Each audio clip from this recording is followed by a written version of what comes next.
Someone asked me a very interesting question recently. She asked me whether the way there are family roles, we talk about the golden child, rescuer, scapegoat, etc., all those roles. If those rules exist in sort of the history or the stable of a narcissistic person's former partners. So what she was getting at is if you were to look at as a group, all the exes that your narcissistic partner or ex-partner has, would you see those roles playing out in that group? I sat with it a bit because I was also grappling for someone else with the question of whether there is ever that person who will just be a partner, a better partner for a narcissistic person. Let me see if I can get both of these here. So that latter question, that second question is easier to answer. Let's talk about what the perfect partner for a narcissistic person is. It's a person who will be an unending, worshiping source of supply, who never calls them out, always worships them, and justifies any bad behavior. You might be thinking, does this ever happen? Absolutely. I'm actually reflecting on someone I once knew who actually did find that partner, who literally thinks that this guy hung the moon, controls the sun, and is a human fairy tale wrapped in a soulmate and baked in a delusional love-bombed oven. This narcissist left human wreckage in his wake, and he did not give a damn about anyone he hurt. To all of his former partners, it looks like this guy won. And it may very well be that there are people out there who are that indoctrinated, who believe in soulmate fairy tales, and good at justifying that they stick around with the narcissistic person forever and unquestioningly. Think of a cult, right? How many cult members remain in cults for a lifetime? And they'll forever disparage the cult members that left. And they will forever revere the cult leader, even if the cult leader is dead and the cult leader's teachings, right? Same thing. So that's the perfect partner. And perhaps that partner is the golden child partner to the narcissist, the unquestioning, yielding, worshiping, supply-giving, excuse-generating, forever home for the narcissist. All of us probably at least know one relationship like this. I can think of several like this. Some folks in these relationships believe in that whole narrative they've created around the narcissist, and they tend to be lifers. But the person, she had a great question because she personally felt that she was the scapegoat in this person's collection of former partners. That even upon hearing the stories of others who had been with her ex in the past, that they hadn't had the similar experiences to her. She chalked it up to the fact that her situation with this person was they were in a long marriage, and marriage is full of inconvenient bells and whistles that go along with that. The person who asked the question had experienced betrayal and invalidation and gaslighting in the whole narcissistic experience.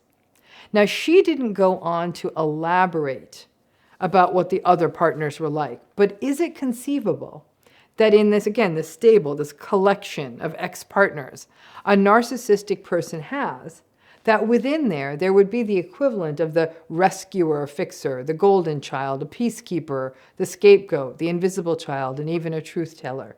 Maybe not all of the roles would be represented in the collection of someone's exes, but certainly some. The rescuer, fixer could be the person who they had the relationship with, who kept cleaning up messes that they made and making themselves useful, who took care of them, and perhaps until they got exhausted. The golden child could be what I already said, the almost hypnotized, perpetual source of unquestioning supply, and who makes the narcissistic person look good, perhaps because of appearance, money, status.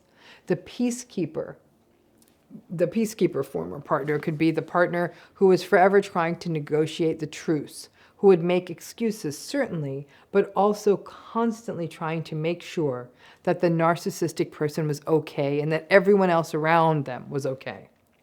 That scapegoat partner, well, enough of us have been the scapegoat in a narcissistic person's life. That's the partner who got the worst of the narcissist and may have been stuck with that narcissistic partner because of practical factors. The invisible child partner could be one who was woefully neglected by that narcissistic person and lived on the breadcrumbs of the neglectful narcissistic partner. And the truth teller, well, That might have actually been embedded into that scapegoat role, certainly. But I know someone who was a truth teller in her narcissistic relationship. In fact, I know a lot of someones who are a truth teller, or maybe the better word is a truth seer, and truth teller at times in their relationships. It was a subtle dynamic. It was almost like this truth teller person I knew, even though she would admit that she was completely besotted with the narcissistic person because he was very love-bomby, charming, charismatic, all that. She knew something wasn't quite right. And the narcissistic person had that sense that this truth teller, a friend of mine, was actually, she was seeing through him, which would mean that if you're a truth teller in a narcissistic relationship, you must at some point know or remember that sense of kind of always being on edge, even on the good days, because you kind of already know how this person's wired. So yes, I do think it's quite possible that if you were to sift through the annals of a narcissistic person's relationship history, that you will see some of the traditional roles represented. Probably you'll see more scapegoats than anything else, but let's face it, narcissistic people love to love a rescuer or a fixer and would welcome someone who will get lost in the fixing to which they feel entitled to anyhow. But what the person's question was really about is that, is it possible, that other person's question, is it possible that some of those relationships worked better and that the ex may now go on and meet someone new who they will treat better? I actually think narcissistic people treat people pretty similarly, with an exception. If they find a partner that always gives in, that always agrees, that always does what they want, and sort of puts them on a pedestal and worships and adores them, that whether the narcissistic person does something love-bomby or breadcrumby, that partner is just swooning, then yeah, it will seem that that kind of swooning partner is being treated better because they're really acting as the narcissistic person's cheerleader and strangely might be content in that role. It's hard to know.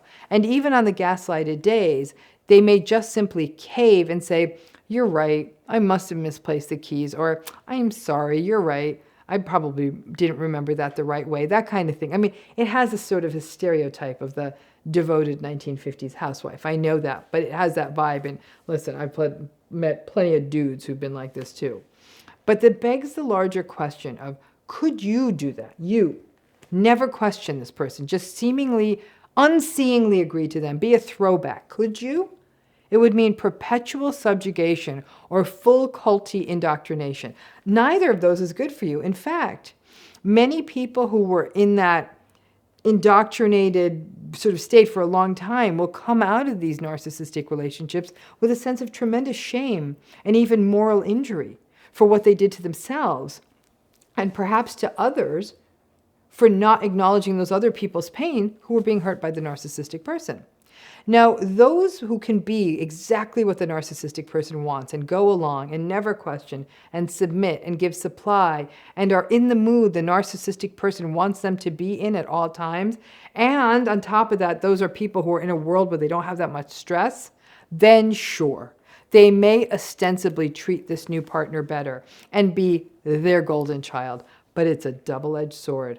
And what any of us would have to do to be treated well in a narcissistic relationship is definitely not what is good for us in the long term. Sacrificing authenticity and a sense of self, I'm not so sure that's worth the better treatment you'd get from a narcissist. Now, while it sucks to be a scapegoat or an abused fixer or a tense truth teller and be treated worse and have the icky feeling of watching or hearing about others who were treated better by the narcissist, there is an opportunity for you to actually find your way out of it.